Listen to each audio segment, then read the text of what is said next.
Students, तो last class में मैंने आप लोगों से बात करी थी कोड की और फोकल कोड की। अब उससे रिलेटेड कुछ प्रॉब्लम देखते हैं। भाई प्रॉब्लम करेंगे तभी हम उस कॉन्सेप्ट के ऊपर अच्छी खासी ग्रिप बना सकते हैं। बिना प्रॉब्लम करे बात नहीं बनेगी यार, है ना।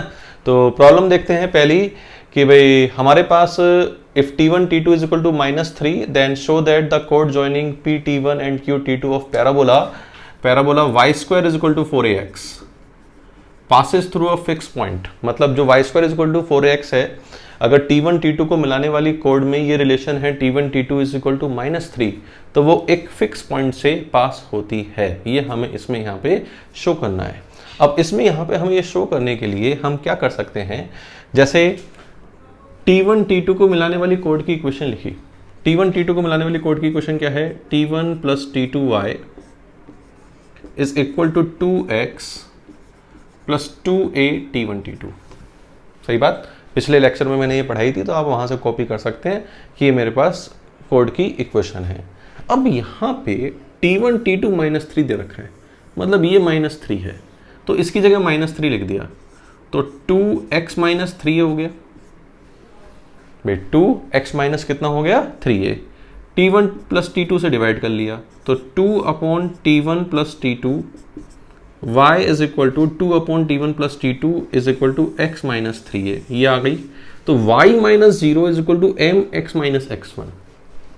तो किसी भी t1 t2 के लिए 3a, 0 इसको सेटिस्फाई कर रहा है। किसी भी T1 T2 के लिए 3a, 0 मतलब ये लाइन हमेशा 3a, 0 से पास होती है। तो ये लाइन हमेशा किस पॉइंट से पास हो रही है? 3a, 0। था नहीं था लड्डू क्वेश्चन एकदम कि भाई वो फिक्स पॉइंट क्या है? 3a, 0। जैसे एक क्वेश्चन और लिखते हैं, एक क्वेश्चन हमें और है। जैसे हमें पैराबोला दे रखा है y square is equal to 8x। मान लो हमें पैराबोला दे रखा है y square is equal to 8x, ठीक है। अब या y square is equal to 9x ही पैराबोला दे रखा है, y square is equal to 9x। If one end of the focal chord, question लिखिए, if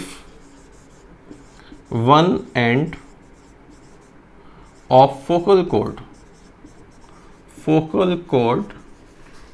is 4,6, if one end of the focal chord is 4,6, ठीक है। find other end, find other end कि other end क्या होगा? Find other end, coordinate of other end. अब देखो ये भी एक लड्डू क्वेश्चन है। y square is equal to 9x parabola दे रखा है, वन एंड दे रखा है 4,6, ठीक। अब उसका पैरामीटर निकाल सकते हैं। इसके पैरामीटर सोचो, a कितना है? a है 9/4, तो 80 स्क्वायर 280, तो 80 स्क्वायर 9/4 t स्क्वायर, ठीक, 2at, तो 2a 2 इंटू 9/4 9/2t, ठीक बात। अब यहां पे 9/2t को इससे कंपेयर करा 6 से, तो 9/2t is equal to 6, 9/2t is equal to 6। तो t ये हो गया 2, ये हो गया 3, तो t मेरे पास कितना आ गया? 4/3। मतलब इस पॉइंट का ये जो 4,6 है, इस पॉइंट का t कितना है? 4/3 है। कि इस पॉइंट का t कितना है? 4/3। t कितना है? 4/3। अब t 4/3 है। अब फोकल कोड का दूसरा एंड t1 t2 कितना होगा? -1। t1 t2 -1 होगा, तो 4/3 into t2 is equal to -1, तो t2 कितना आ गया? -3/4। तो उस दूसरे पॉइंट का एंड पॉइंट का पैरामीटर कितना आ गया? -3/4। यस, अब हमें वो पॉइंट निकालना है कि वो पॉइंट कितना है। तो इस -3/4 को इसमें रख दो कि 9/4 इंटू -3/4 का स्क्वायर मतलब 9/16, और दूसरा कोऑर्डिनेट क्या होगा हमारे पास? 9/2 इंटू -3/4, ठीक, -3/4 यहाँ रख दिया। ये हमारे पास कैलकुलेशन कर लेना, we have the answer of this question, ठीक है। एक क्वेश्चन और देखते हैं, प्रॉब्लम नंबर 3 कि प्रॉब्लम नंबर 3 क्या है? What is problem number 3? Problem number 3 लिखिए कि प्रॉब्लम नंबर 3 क्या है हमारे पास। What is this problem number 3? तो प्रॉब्लम नंबर 3 में आप लिखिए Find the point on the parabola. Find points on parabola. Find points on parabola. Y square minus 2y minus 4x is equal to 0. Find the point on the parabola y square minus 2y minus 4x is equal to 0, whose focal radius is 6. Whose focal radius is 6. What is mean by focal radius? Mean by focal radius is distance from focus. What is mean by focal radius? Distance from focus. So distance from focus is 6. We find the point on parabola whose focal radius is 6, जिसकी focal radius 6 है, मतलब focus से distance 6 है। अब जैसे ये जो parabola है भाई, स्टैंडर्ड पैराबोला होता है नहीं, तो बना लेते हैं ऐसे स्टैंडर्ड बनाने के लिए y माइनस 1 का होल स्क्वायर, ठीक, और is equal to 4x plus 1 बना लिया मैंने शायद भाई, 1 इधर ऐड किया 1 उधर ऐड किया, ये हमारे पास बन गया। अब यहाँ पे y माइनस 1 का whole square is equal to 4x plus 1/4, ठीक, तो y square is equal to 4x, ये स्टैंडर्ड टाइप का बन गया अपने पास। a कितना हो गया 1। इसके लिए ऐसा पॉइंट निकाल देते हैं जिसकी फोकस से डिस्टेंस 6 है। जैसे ये मेरे पास पैराबोला है, y square is equal to 4x के लिए, ये पॉइंट है फोकस 1,0, ठीक है। अब ऐसा पॉइंट जिसकी ये डिस्टेंस 6 है, अब एक पॉइंट इधर हो सकता है, डेफिनेट बात है, एक पॉइंट इधर होगा, पक्की बात भाई, एक इधर है तो एक इधर होगा। ये डिस्टेंस 6 है तो इस पॉइंट के कोऑर्डिनेट क्या होंगे? सही, एक तो तरीका है कि हम इसमें 80 स्क्वायर 280 माने और इससे डिस्टेंस निकालें, टी की वैल्यू निकलेगी, एक तो तरीका वो है। एक तरीका ये है कि ये 6 है तो ये भी 6 है बच्चों,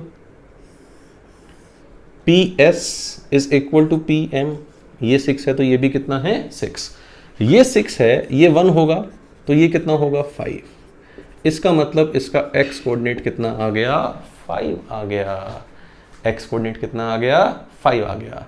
अब x कोऑर्डिनेट मेरे पास 5 आ गया, what should be the y coordinate? y coordinate निकालने के लिए हम यहाँ रखेंगे तो वो हो जाएगा कितना 5, y square is equal to 4 into 5, तो हो जाएगा 2√5, और इसका क्या होगा 5, माइनस 2√5, सही बात।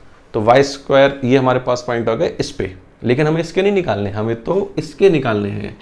तो x plus 1/4 is equal to 5 और y minus 1 is equal to plus minus 2√5, ठीक बात। तो पॉइंट हमारे पास कितने आ गए 5 माइनस 1/4, 5 माइनस 1/4 कितना होगा 19/4 है ना, 19/4, और यहाँ पे क्या होगा plus minus 2√5 plus 1, plus minus 2√5 plus 1, ये हमारे पास एक और क्वेश्चन हो गया। This is about problem number 3। चलिए एक प्रॉब्लम और करते हैं। ये सारे क्वेश्चन आप पहले बिना सॉल्यूशन देखे अपने आप अटेम्प्ट करा करिए, आप अपने आप अटेम्प्ट करेंगे फिर ही मज़ा आएगा, तभी आप इनको अच्छी तरीके से करने के लिए बनेंगे। जैसे एक क्वेश्चन और लिखते हैं, हमारे पास एक पैराबोला दे रखा है y square is equal to 4x, y square is equal to 4x, हमें ये एक पैराबोला दे रखा है। There is a parabola y square is equal to 4x, ठीक है।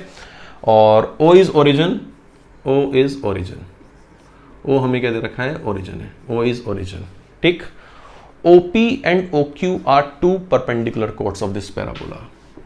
OP and OQ are two perpendicular chords of this parabola. Chord of parabola.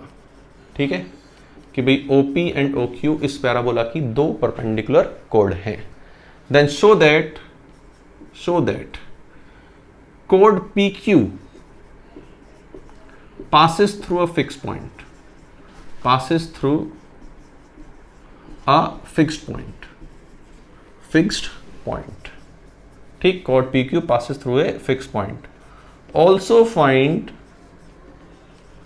locus of midpoint of PQ, also find locus of mid point of P Q, कि भाई P Q के mid point का locus बताओ, ये भी हमें देखना है। अब देखो Y square is equal to 4x parabola है, पैराबोला तो लड्डू सही है, इसे घबराने की जरूरत नहीं है, ये हमारे पास पैराबोला दे रखा है, ठीक है। अब इसमें OP, O is origin, O origin है, OP एक ये कॉर्ड हो गई OP, ठीक, OQ दूसरी ये परपेंडिकुलर कॉर्ड हो गई। तो OP और OQ दो परपेंडिकुलर कॉर्ड्स हैं, ठीक है। हमें ये शो करना है PQ passes through fix point. मान लो इसका स्लोप है, ये इसका पैरामीटर है T1, इसका पैरामीटर है T2 भाई इसका पैरामीटर है T1, इसका पैरामीटर है T2। अब इसका पैरामीटर T1 है, इस ओरिजिन वाले का पैरामीटर कितना होगा 0। तो 0 और T1 को मिलाने वाली कोड का स्लोप कितना होगा 2/T1, इसका स्लोप कितना होगा, स्लोप 2/T2। तो 2/T1 इसका स्लोप है, 2/T2 इसका स्लोप है, तो दोनों का मल्टीप्लीकेशन कितना है -1। तो 2/T1 into 2/T2 is equal to -1। इससे मिला क्या, T1 T2 is equal to what, -4। सही बात। अब T1 और T2 इसको मिलाने वाली कोड की इक्वेशन लिख सकते हैं, क्या होगी, T1 plus T2y is equal to 2x plus 2a, a is 1 and T1 T2 is -4, ठीक है। 2 कॉमन ले लिया, x -4 और ये T1 T2 से डिवाइड करा, T1 प्लस T2 और y, तो y -0 is equal to 2/T1 plus T2 x -4, ये आ गया हमारे पास। तो इसका मतलब ये लाइन किस फिक्स पॉइंट से पास होती है, 4,0, कि this line passes through a fixed point 4,0, ये 4,0 इस फिक्स पॉइंट से पास होती है, सही बात। अब हमें दूसरा पॉइंट भी करना है, एक दूसरा पार्ट भी दे रखा है, also find locus of mid point of P Q. भाई पी क्यू के मिड पॉइंट का हमें लोकस निकालना है। अब पी क्यू के मिड पॉइंट का लोकस निकालने के लिए जिसका भी लोकस निकालना होता है, इस बात को दिमाग में बैठा लो कि उसे क्या मान लो, h, k, जिसका भी लोकस निकालना है। ये PQ था, PQ का मिड पॉइंट ये हो गया, मान लो A, H, K, हमें इसका लोकस निकालना है, सही बात, हमें इसका लोकस निकालना है। अब इसका लोकस निकालने के लिए भाई हम क्या कर सकते हैं, हमें इसका लोकस निकालना है, this plus this upon 2 is equal to this, सही बात। तो A T1 स्क्वायर A है 1, तो T1 square plus T2 square upon 2 is equal to H, so this is equal to 2H। T1 square A T1 square plus A2 square upon 2 is equal to H, तो T1 square plus T2 square is what, 2H। 2A T1 upon 2 plus 2A T2, 2A, A तो 1 है, T1 plus T2 upon 2 is equal to K, 2 से 2 उड़ गया, तो T1 plus T2 कितना आ गया जी, K आ गया, सही बात। T1 प्लस T2 कितना आ गया, K। अब लोकस का मतलब क्या होता है कि भाई H और K में रिलेशन निकालना है। भाई लोकस का मतलब क्या है, हमें H और K में एक रिलेशन एस्टेब्लिश करना है। अब हम ऐसा करते हैं, इसका स्क्वायर कर देते हैं, सही बात। इसका स्क्वायर करेंगे तो T1 square plus T2 square, ठीक, और T1 square plus T2 square plus 2 T1 T2 मिलेगा, is equal to K square, is equal to K square, सही। T1 square plus T2 square plus 2 T1 T2 is equal to K square. T1 square plus T2 square को मैं लिख सकता हूँ 2H, सही। T1 T2 को मैं लिख सकता था -4, तो ये हो गया -8 is equal to K square. तो ये हमारे पास क्या आ गया, K स्क्वायर, K की जगह y लिखा, y square is equal to 2 times x minus 4। So what is the locus, the locus is another parabola. तो लोकस हमारे पास क्या है, एक अनदर पैराबोला है, और वो क्या है, y square is equal to 2 times x minus 4। This is the equation of parabola. What is the vertex of this parabola, 4,0। What is the lattice rectum, length of lattice rectum is 2, कि length of lattice rectum is 2, मतलब बहुत सारी चीज़ें हम इसमें निकाल सकते हैं, ठीक बात। तो बच्चों ये कुछ क्वेश्चंस थे जो किसके ऊपर थे, सिर्फ और सिर्फ कॉर्ड ऑफ पैराबोला या फिर फोकल कॉर्ड के ऊपर हमारे पास क्वेश्चन थे। क्वेश्चंस तो बहुत सारे हो सकते हैं, ठीक, लेकिन अपनी प्रैक्टिस के लिए ये क्वेश्चन सफिशिएंट है। इसके आगे की बात मैं बताऊंगा अपने अगले लेक्चर में। और अगर आपको ये प्रॉब्लम्स पसंद आई हो तो आप फटाफट इस वीडियो को लाइक करें, शेयर करें, और कोई फीडबैक है तो उसे कमेंट बॉक्स में ज़रूर लिखें। Thank you very much.